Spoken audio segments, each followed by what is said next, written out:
Welcome to Monologues by Hassie, where I'm going to be dropping unsolicited brain dumps from the depths of my grey matter. I'll talk about life, money, society, and self-development, plus whatever else lies up there, whilst hopefully not getting cancelled in the process.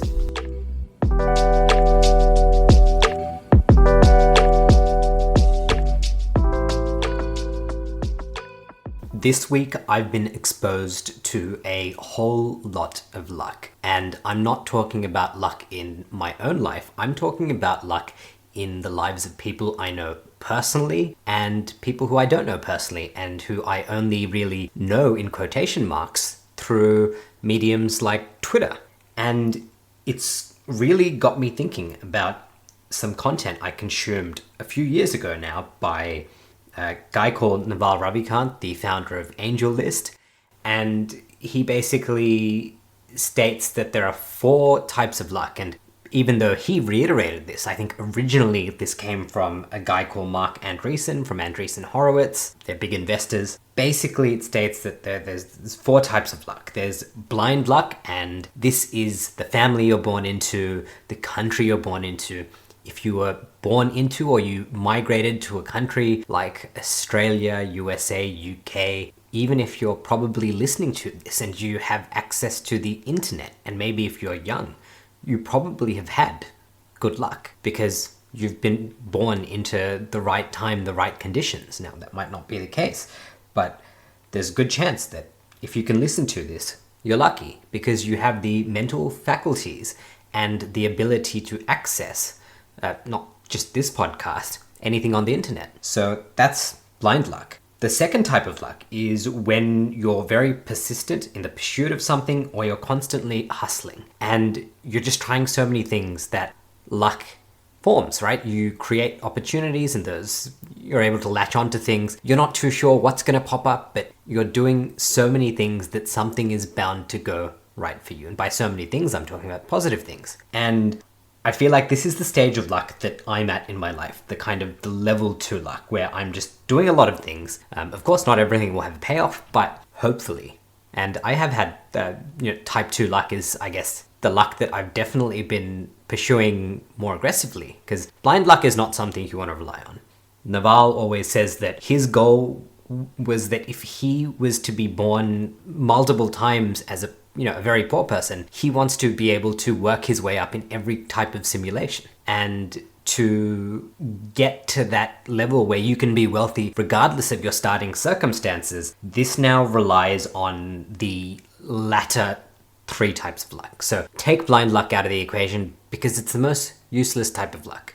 We have no control over it. So the persistence and hustle is, I think this is where everyone starts off. This is definitely the phase where I'm at because I know that I'm just doing so many things and I'm throwing mud at the wall and I'm trying to learn as much as I can and I'm continuously tweaking and improving things and trying something different, that there are absolutely great opportunities that come from that. Even this podcast is me trying to create that type 2 luck. It's just about being persistent. It really doesn't matter if no one is listening to this episode right now, but I'm out here creating it and maybe nothing ever happens, but I've still increased my surface area for luck. And that's a very different concept, which I'll get to at the end. I guess the third type of luck is becoming very good at spotting opportunities. And I guess this is where you're starting to become very wise. And I'm definitely not at this phase yet, but I think maybe one of the easiest examples of this to understand is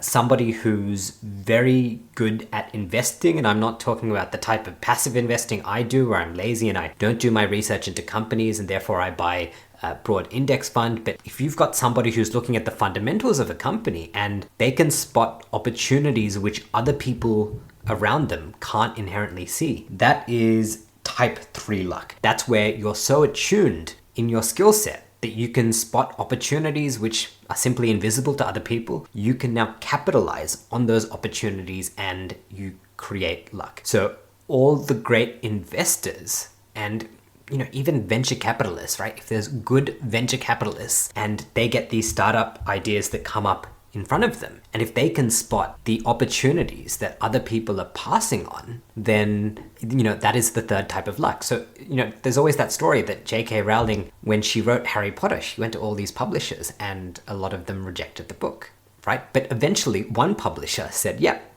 we're going to publish your book. And obviously the Harry Potter franchise has absolutely blown up. So all the publishers who kind of came before that, they did not see that opportunity that was presented in front of them. But that one publisher did. And that's really the type 3 luck, being able to see the opportunities that other people can't. And it requires, I guess, a lot of skill.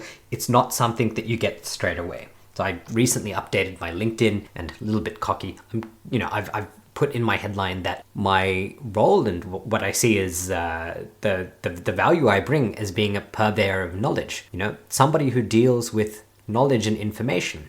But one thing I deliberately did not add in there is the purveyor of knowledge and wisdom, because I know that I haven't experienced enough, and I haven't done enough things, and I haven't allowed time to marinate all my knowledge and information to get to the stage where I'm also a purveyor of wisdom, where I deal in wisdom. And I think that's really where type 3 luck comes in, where you're great at spotting opportunities which other people can't. And then the fourth type of luck, and that Naval talks about, is the most difficult type of luck. And it's where you've created such a unique identity and character that is also well known. So not only have you done things, you have either you personally, and likely you're generating your own luck. So if you're at level 4 luck, you've already done level 2 and 3.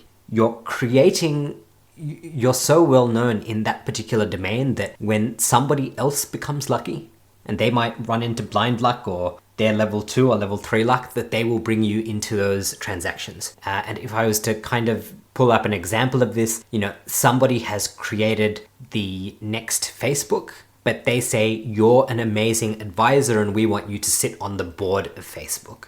And I think that's the type 4 luck, where you're so well known for your subset of skills that people want to bring you along when they have created their own luck, because they know it's going to be beneficial to them. But this is where the luck, you can see the difference. The luck is coming and finding you.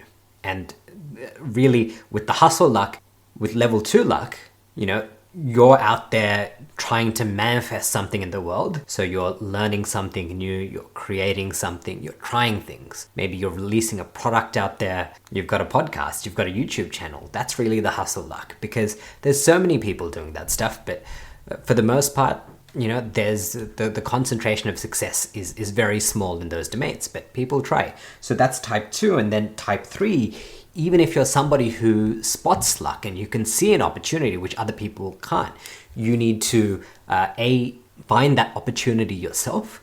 It's not coming and finding you. If you're the top investor, then you need to be out there going through company balance sheets to determine which companies are severely undervalued or going to shoot off. You need to be consuming media about those companies, and that still requires a lot of effort to put in. But when you get to that type 4 luck, where you've got a unique identity and you have a brand and people know that you're good at something in particular, then now the luck comes and finds you. And this is where people say that you're so good at this domain, you have such a great track record.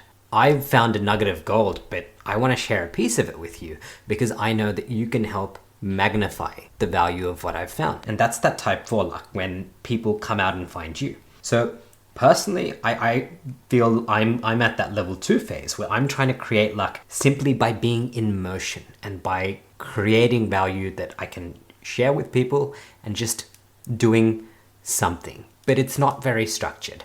Where I want to be is eventually get to that level 3 luck, where I can see a good opportunity and something that isn't evident to other people. And I would love to get to that type 4 luck. But the beauty, even though we're calling it luck and using that word luck, you can see the clear distinction between level 1, which was blind luck, you being born in a Western nation, right? And you're incredibly lucky if that happens. And the big distinction between the level 1 luck and levels 2, 3, and 4 is that 2, 3, and 4 is something that anyone can do. That doesn't mean it's easy, but those are levels that you can progress between. Now, what I saw in my personal life, and I'll give this example out there, I've got a friend and I've been very impressed and inspired, because he's pursuing, he's got that persistence, that hustle luck that he's creating. And he's been in a phase where he's looking for a new job and he's been out there networking. He's been, cold emailing, cold calling, sliding into the DMs, so to speak, on LinkedIn, the direct messages, and letting people know that he wants to learn about their industry, wants to learn about their role, wants to see if there's opportunities available. And he's been setting up coffees and lunches and dinners. And I've been absolutely blown away by the response he's getting, and I'm so impressed because I know that for him, this is going to be huge because he's going to, well, it's not that luck will come. There's already been evidence of luck because there's people saying, we actually have an interview. There's actually that role open. And he's only getting access to that because he's creating those opportunities. And that level 2 luck, that type 2 luck, all about the persistence and hustle, that comes into a concept from a guy called Sahil Bloom, and you can look him up on Twitter or LinkedIn. But he talks about something called the surface area of luck. And you want to increase your surface area of luck. And the more positive things you're doing to build yourself and, learn skills and speak to people and just, make sure that you're getting access to what you wouldn't normally get access to if you were being idle. That is you're increasing your surface area of luck, right? Because you're exposing yourself to so many different things and not all of them are inherently going to have a payoff because you don't know what's going to pay off, but you might just hit the right thing which is going to have that particular payoff and you don't even know what that is. But by being in motion, by being persistent, by hustling, you can increase your surface area of luck. And I think when we're starting off, especially if you're a young person listening to this, but it doesn't even matter if you're young. You could be at any age, and maybe if you're trying to manifest your own luck in your life, then that type 2 persistence, hustle luck is really what you want to do to increase your surface area of luck. And it's the best thing you can do because all you're doing really is, there's no guarantees, but you're increasing your probability. And in the example of my friend, he wasn't sitting there passively. What standard people do is they apply to jobs. They look for jobs and apply, and maybe they'll get rejected. Maybe if they're lucky, they'll get an interview. But he took it to a whole other level, right? He's reached out to so many people that he has significantly increased his surface area of luck. And I have just been in awe. The second story that I want to briefly touch on is actually about Sahil Bloom, who I previously referenced, and that's where I got the surface area of luck concept from, right? He had a type 4 luck scenario earlier this week. So he had lunch with a famous investor called Bill Ackman. And the reason that he got this is he's been creating content for a very long time. And Bill Ackman had this tweet. And it basically says, a good friend sent me this tweet today. It's incredibly wise advice. I encourage you to take 10 minutes to read it. So Bill Ackman shared some of Sahil's content. And in response to that, Sahil said, "Thanks for sharing, Bill. We should meet sometime in New York City. Lunch on me." And this week, Sahil Bloom got to have luck with this incredibly successful and profound investor. And the reason he got this opportunity, and some could argue this is type 2 luck, right? This persistence hustle, and that's absolutely true. But the important thing here is this is type 4 luck. This is where Sahil Bloom, the very fact that I'm talking about him, because that's where I'm getting these ideas from, means that he has built a unique character, and when those lucky opportunities strike, it's going to go and find him because he's created that brand. He's associated with a particular level of wisdom, particular subset of information.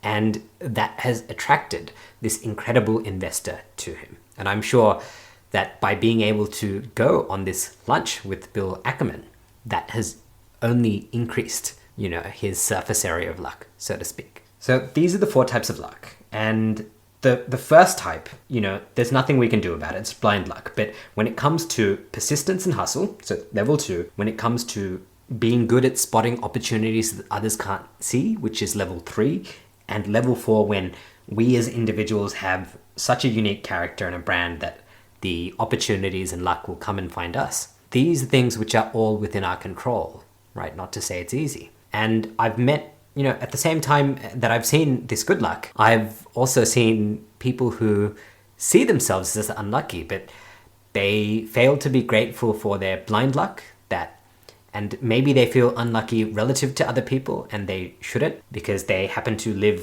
in a great country and they are probably some of the wealthiest people in the world, but they feel a bit down. And we are in hard times globally. I think every economy is experiencing high inflation. If your wages haven't gone up, then you are going to be in a position where you might feel unlucky. And this is one of those things where, rather than feeling sorry for yourself, I think appreciate the luck you do have and start getting into that type 2. Where can you persist and where can you hustle to create some opportunities that will make your situation much better? And I think that is something that we should really be focusing on, rather than having that sense of self-pity, which doesn't really help you.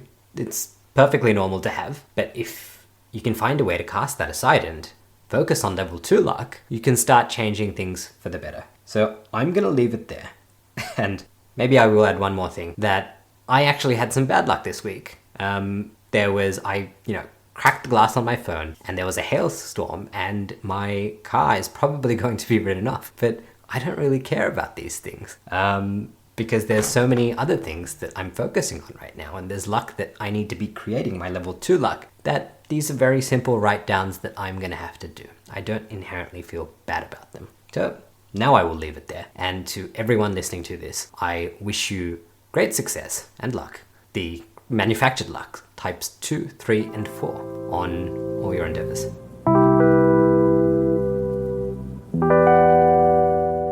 You've just made it through another episode of Monologues by Hassie. It brings me great pleasure to know that you made it to the end. To listen to more episodes, subscribe on your favorite podcast app or visit monologuesbyhassie.com. Thanks for swinging by.